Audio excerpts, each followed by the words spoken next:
Hi, this is a brief introduction to the demo instance of webKnossos, which you reach under this address, showing you data sets which we have currently publicly available, some published ones from the Retina below here, and then up here the Cortex dataset, a part thereof that is described in the webKnossos paper.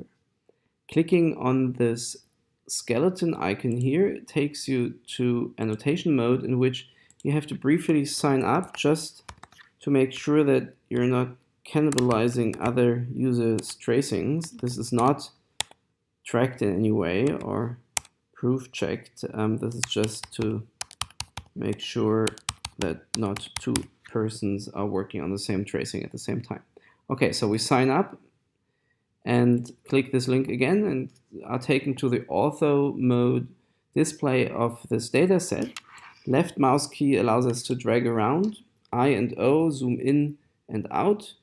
We can now choose a neural location like here, zoom in again, and start annotating by right mouse click, which is setting skeleton nodes and recentering on the skeleton node automatically. F key for forward, and the neighboring key, the D key, is for backward movement in any of the viewports, depending on where you're pointing your mouse at currently. Now, this is the ortho mode tracing that we've already described. Here now, flight mode, which unifies the viewport to one viewport, and here now the tracing is a bit different.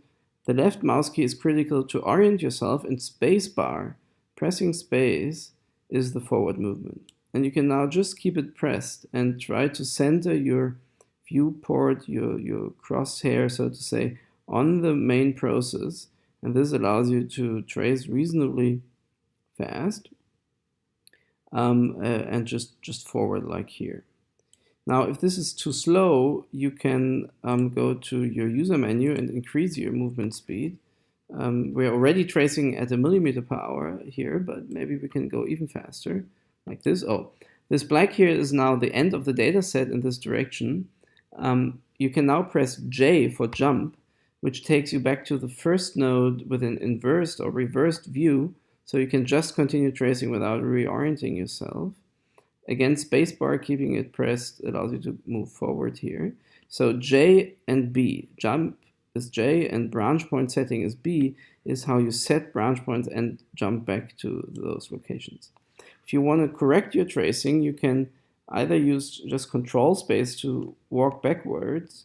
You can also switch to watch mode if you first want to orient yourself a bit before continuing to trace. However, as soon as you press spacebar, it's automatically recorded just to make sure that no data is being lost. So we recommend just using space and trying to follow the process. If anything gets weird or difficult, just stop by not pressing space, and then you can usually figure out what's going on.